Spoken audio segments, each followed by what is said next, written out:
सोनल की भाभी सोनल को 4 बार फोन कर चुकी थी, पर सोनल फोन ही रिसीव नहीं कर रही थी। बाद में जब सोनल किचन से बाहर आई तो देखा उसकी भाभी के 4 मिस कॉल है लगातार। ये देखकर वह घबरा गई, क्योंकि उसकी भाभी को पता होता है कि अगर सोनल 2 बार में फोन नहीं उठाती है तो इसका मतलब यही है कि वह अपने काम में व्यस्त है और या फिर फोन से दूर है। अब सोनल का मन घबरा रहा था, क्योंकि भाभी के 4 फोन लगातार आने से उसे टेंशन हो गई थी।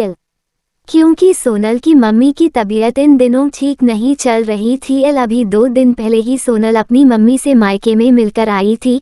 फिर भी सोनल ने हिम्मत करते हुए अपनी भाभी को फोन लगाया, और फोन जैसे ही भाभी ने उठाया तो सोनल को रोते हुए कहा, दीदी मम्मी जी हमें छोड़कर चली गई है। रात को अच्छे से सोई थी, सुबह आपके भैया और मैंने खूब उठाने की कोशिश की पर वह नहीं उठी। तब हमने डॉक्टर साहब को बुलाया, फिर उन्होंने बताया कि मम्मी जी अब नहीं रही। दीदी आप जल्दी से घर आ जाओ। इतना सुनते ही सोनल की आंखों से आंसू बहने लगे। पापा तो पहले ही उसे छोड़कर जा चुके थे और अब उसकी माँ भी नहीं रही। सोनल तो बिल्कुल बेहाल हो चुकी थी।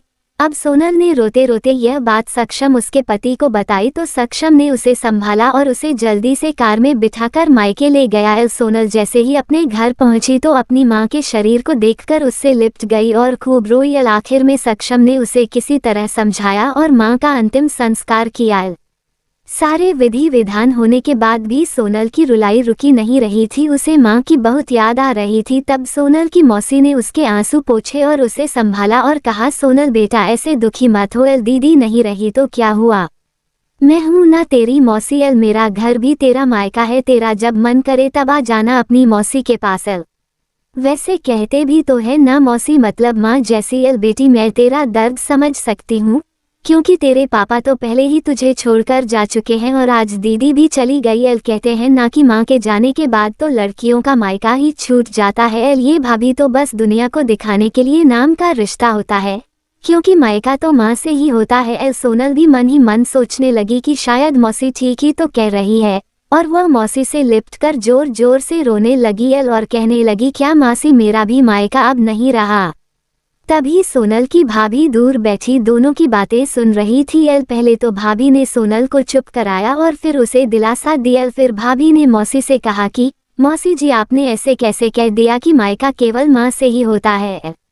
मैं मानती हूँ कि माँ का स्थान कोई नहीं ले सकता, लेकिन अभी दीदी के भैया भाभी जिंदा है और जब तक हम हैं दीदी का मायका हमेशा बना रहेगा। मैं पूरी कोशिश करूँगी दीदी को मम्मी जी की तरह प्यार और सम्मान देने की। और दीदी जब चाहे तब यहाँ आ सकती है। ये घर कल भी उनका था, आज भी है और कल भी रहेगा।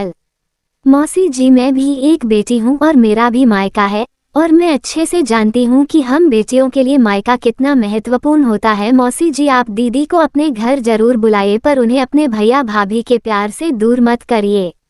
तभी मौसी ने कहा, बहू आज के जमाने में तेरी जैसी सोच रखने वाली भाभी बहुत कम मिलती है। मुझे माफ कर दे, मैंने सोनल को गलत राह दिखाई। तभी सोनल अपनी भाभी के गले लग गई और बोली, भाभी आज आपने मुझे विश्वास दिला दिया कि भाभी भी माँ के समान होती है, और मैं संतुष्ट हूँ कि जब तक आप और भैया हो मेरा मायका सदा बना रहेगा। और किसी ने कहा है ना कि भाभी माँ के समान होती है। आज आपने मुझे इस बात का विश्वास भी दिला दिया है। दोस्तों जरूर बताएगा कहानी कैसी लगी, और अच्छी लगे तो जरूर हमें फॉलो कीजिएगा।